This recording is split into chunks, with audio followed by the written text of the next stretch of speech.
Alright, so the previous video, this is like a lead up, but in a different way. I wanted to transition in a different way because, you know, I want to see the bigger picture, right? Why do people believe in let's just say investing, all right? Let's just say crypto, stocks, or whatever, right? When you know, it fluctuates, right? Whether the stock market or crypto market, whatever, bonds, whatever you guys call them, right? Whether you have the money or whatever, right, and it devalues a certain point, what you do, you just hold it. You hold it, right? You leave it there or you pull out, right? And obviously what you bought and let's just say you lost 20 or 30 or 40 or 50, can be 100%, right? That's not up to me to say anything, but it can happen any time of moment. The banks is not going to chase you, but the government will kind of look at your record and see what's your profits and loss, right? There you go. I'm not going to get into details. Then you have to pay 33% capital gain tax, right, with the gains, but not the losses, right? When you have like that, can you imagine with a house? When a property devalues in a certain percentage, the bank will knock on your door, or they give you a letter to your mailbox or email, what's the current word is, and they say, hey, once upon a time this house was valued, let's just say 700, 1 million, whatever, and now it has devalued this much percentage, 20% or 30%, or let's just say, I'll just say 700,000, let's just say it devalues $500,000. There's a certain percentage the bank will come and knock on your door.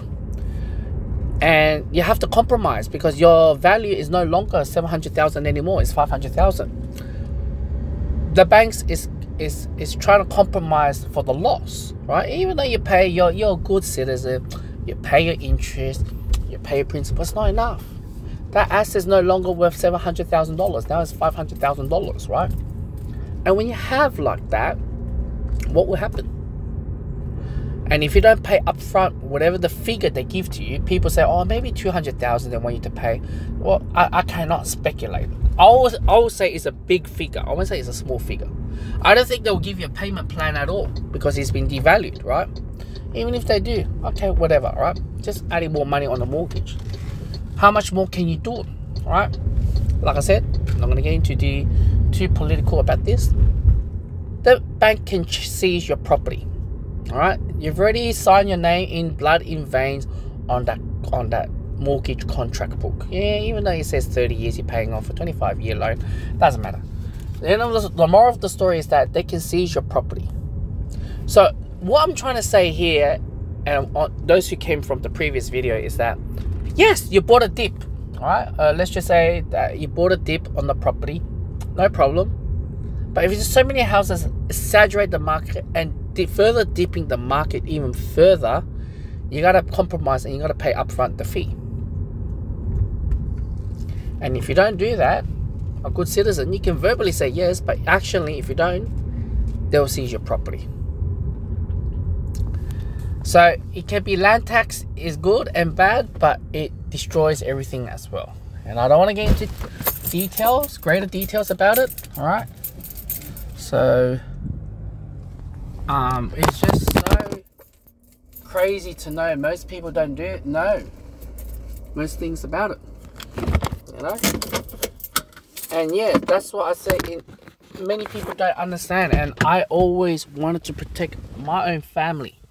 All right, so not to get into the housing or whatever. All right, and they all laughed at me.